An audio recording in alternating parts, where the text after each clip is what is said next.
This is the VOA Special English Health Report. Chronic obstructive pulmonary disease, or C.O.P.D, affects more than 200 million people around the world. The World Health Organization says at least 5 million people died from it in 2005. 90% were in developing countries. In the United States, C.O.P.D is the fourth leading cause of death. But even with these numbers, many people have never heard of it. The Canadian Lung Association website explains that C.O.P.D is the new name for emphysema and chronic bronchitis.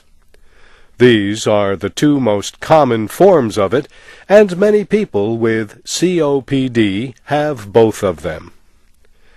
The result is progressive and incurable lung damage. The tubes that carry air in and out of the lungs become partly blocked. This makes it difficult to breathe and often produces a cough that will not go away. People with C.O.P.D often have swelling that causes the airways to narrow, and they often produce more mucus than normal. This oily substance protects the airways, and too much of it blocks them. Smoking is the most common cause of C.O.P.D. Non-smokers can get the disease from breathing other people's tobacco smoke. Air pollution can also cause the disease. Miners and others who work around some kinds of dust and chemicals are at higher risk. And children who repeatedly suffer lung infections have a greater chance of developing the disease as adults. Genetics may also play a part. Doctors can perform a quick breathing test with a machine called a spirometer that can help diagnose C.O.P.D. But experts say people are often not tested or treated correctly for chronic obstructive pulmonary disease. Patients may not consider a continuous cough serious enough to seek medical attention. Or doctors may misdiagnose it as asthma or another infection. Some of the early warning signs are a cough that will not go away and an increase in mucus production.